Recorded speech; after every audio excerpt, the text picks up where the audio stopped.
Hi అండి. అందరికీ నమస్కారం. Welcome to my channel. ఈ వీడియోలో ఏపీ ప్రభుత్వ ఉద్యోగులకు మరియు పెన్షనర్లకు 30%తో ఐఆర్ తాత్కాలిక పీఆర్‌సీ, డీఏ అరియర్స్ రూ. 14,560 జమ. సో, దీనికి సంబంధించిన పూర్తి సమాచారాన్ని ఈ వీడియోలో తెలుసుకుందాము.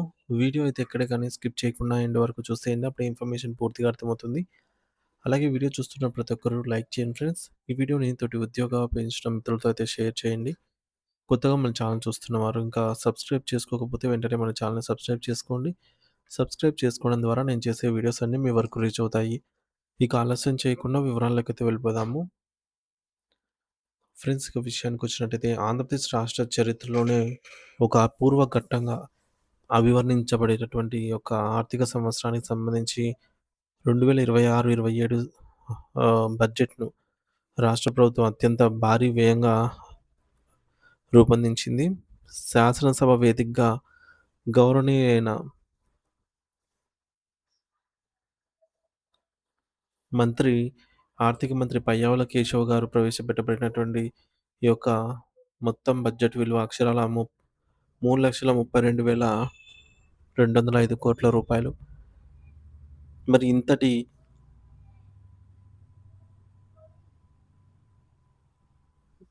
భారీ అంకెలను గతంలో ఏ ప్రభుత్వం కూడా బడ్జెట్ రూపంలో ప్రవేశపెట్టలేదని జెప్పి, ఇది రాష్ట్ర అభివృద్ధికి ఒక దిక్సూచి అని పాలకపక్షం గౌరవంగా అయితే చెబుతోంది.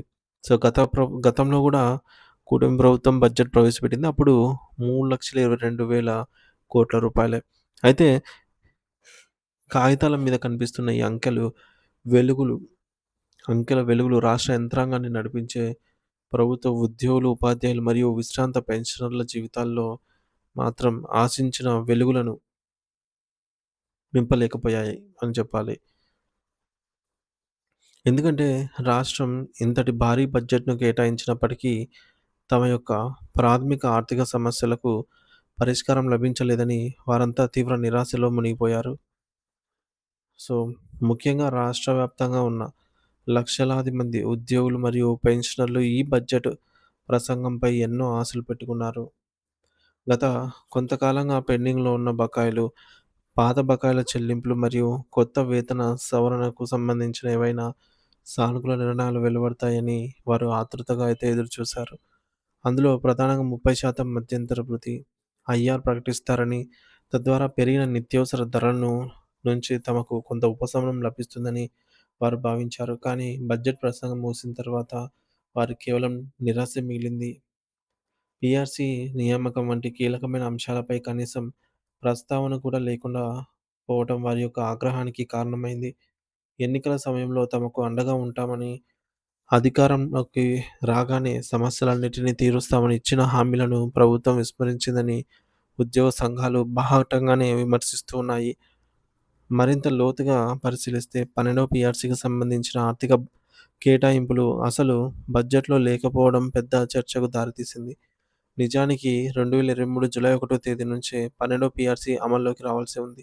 కానీ ఇప్పటి వరకు దానికి సంబంధించి కనీసం ఒక చైర్మన్‌ని కూడా ప్రభుత్వం నియమించకపోవడం ఉద్యోగ వర్గాలను విస్మయానికి గురిచేస్తోంది. సాధారణంగా కొత్త వేతన సవరణ కమిషన్ అమలు చేసే ప్రక్రియ ఆలస్యమైనప్పుడు ఉద్యోగులకు ఆర్థిక వెసులుబాటు కల్పించేందుకు మధ్యంతర భృతి ఐఆర్ ఇస్తూ ఉంటారు. అయితే బడ్జెట్ కేటాయింపుల్లో ఈ ఐఆర్ కోసం ప్రత్యేకంగా నిధులు కేటాయించకపోవడం చూస్తుంటే ప్రభుత్వం ఉద్యోగుల సంక్షేమాన్ని నిర్లక్ష్యం చేస్తోందనే భావన వ్యక్తమవుతోంది. ఈ నేపథ్యంలో స్టెప్ టీచర్, ఎస్‌టీయూ వంటి సంఘాలు ప్రభుత్వంపై తీవ్ర ఒత్తిడి తీసుకొచ్చాయి. కేవలం అంకెలు చెప్పడం కాకుండా క్షేత్రస్థాయిలో ఉద్యోగుల జేబుల్లో ఎంత అందుతుందో స్పష్టత ఇవ్వాలని వారు డిమాండ్ చేశారు. మరో ప్రధాన సమస్య పెన్షన్ విధానం. గత ఎన్నికల ముందు ప్రస్తుత ప్రభుత్వం కాంట్రిబ్యూటరీ పెన్షన్ స్కీమ్ సీపీఎస్‌ను మరియు గ్యారంటీడ్ పెన్షన్ స్కీమ్ జీపీఎస్ మెరుగైన ఉద్ ఆహ్, ఉద్యోగుల భవిష్యత్తుకు సంబంధించి భరోసానిచ్చే పెన్షన్ విధానాన్ని తీసుకొస్తామని హామీ ఇచ్చింది. కానీ ఈ భారీ బడ్జెట్‌లో పెన్షనర్ల ఆశలను ప్రతిబింబించేలాగా ఎలాంటి ప్రతిపాదనలు లేవు. దీంతో పాటుగా రూ. 35,000 మేర పెండింగ్ బిల్లులు పేరుకుపోయాయన్నమాట. సరెండర్ లీవ్స్ కావచ్చు, డీఏలు కావచ్చు, ఎస్ఎల్స్, జీపీఎస్, ఏపీజీఎల్ ఇవన్నీ. ఈ బకాయిలను చెల్లించడానికి ప్రభుత్వం ఒక కాలపరిమితిని నిర్ణయించకపోవడంపై ఉద్యోగులు మండిపడుతున్నారు. తమ కష్టార్జితమైన నిధులు తమకు అందక ఆర్థిక ఇబ్బందులతో సతమతమవుతున్నామని, కుటుంబ అవసరాలకు కూడా డబ్బులు లేక ఇబ్బందులు పడుతున్నామని వారు ఆవేదన వ్యక్తం చేస్తూ ఉన్నారు. గౌరవనీయ ముఖ్యమంత్రి శ్రీ నారా చంద్రబాబు నాయుడు గారు గతంలో పాదయాత్రలు మరియు ఎన్నికల ప్రచార సభల్లో స్వయంగా పాల్గొని ఉద్యోగుల పక్షాన నిలబడతారని హామీ ఇచ్చారు. మెరుగైన పీఆర్సీ, కరువు భత్యం, డీఏ సకాలంలో చెల్లింపు మరియు సంవత్సరాలుగా పేరుకుపోయిన పెండింగ్ బిల్లుల క్లియరెన్స్ వంటివి ప్రాధాన్యత క్రమంలో పూర్తి చేస్తామని ఆయన మాటిచ్చారు. రాష్ట్ర బడ్జెట్ పరిణామం వచ్చేసి 3,32,000 కోట్లకు చేరిన తరుణంలో అందులో కొంత శాతాన్ని తమ సమస్యల పరిష్కారానికి కేటాయించడం ప్రభుత్వానికి పెద్ద భారమేం కాదని ఉద్యోగులు వాదిస్తున్నారు. అతి పెద్ద బడ్జెట్ అని గొప్పగా చెప్పుకోవడం కంటే, ఆ బడ్జెట్ ద్వారా రాష్ట్రానికి వెన్నెముకగా ఉన్న ఉద్యోగ వర్గానికి ఎంత మేలు జరిగింది అనేది ముఖ్యమని వారు స్పష్టం చేస్తున్నారు. ప్రస్తుతం ప్రభుత్వం ఇప్పటికైనా స్పందించి వెంటనే పీఆర్సీ కమిషన్ ఏర్పాటు చేసి 6 నెలల గడువులోగా నివేదిక తెప్పించి అమలు చేయాలని ఉద్యోగ సంఘాలు కోరుతూ ఉన్నాయి. తక్షణ ఉపశమనంగా 30% ఐఆర్ ప్రకటించాలని, అలాగే డీఏ బకాయిలను తక్షణమే విడుదల చేయాలని డిమాండ్ చేస్తూ ఉన్నాయి. ప్రభుత్వం మరియు ఉద్యోగుల మధ్య ఉండే ఈ దూరం రాష్ట్ర పరిపాలనపై ప్రభావం చూపకముందే సీఎం గారు ప్రత్యేక చొరవ తీసుకొని ఉద్యోగులకు ఇచ్చిన హామీలను నెరవేర్చాలని అందరూ ఆశిస్తూ ఉన్నారు.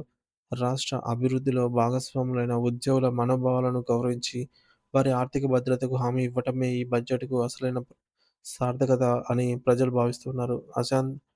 అంతిమంగా ఈ బడ్జెట్ కేవలం నిర్మాణాలకు, ఇతర పథకాలకే కాకుండా రాష్ట్ర సేవలో ఉన్న ప్రభుత్వ ఉద్యోగుల కుటుంబాల్లో కూడా సంతోషాన్ని నింపేలాగా ఉండాలి అనైతే కోరుకుందాము.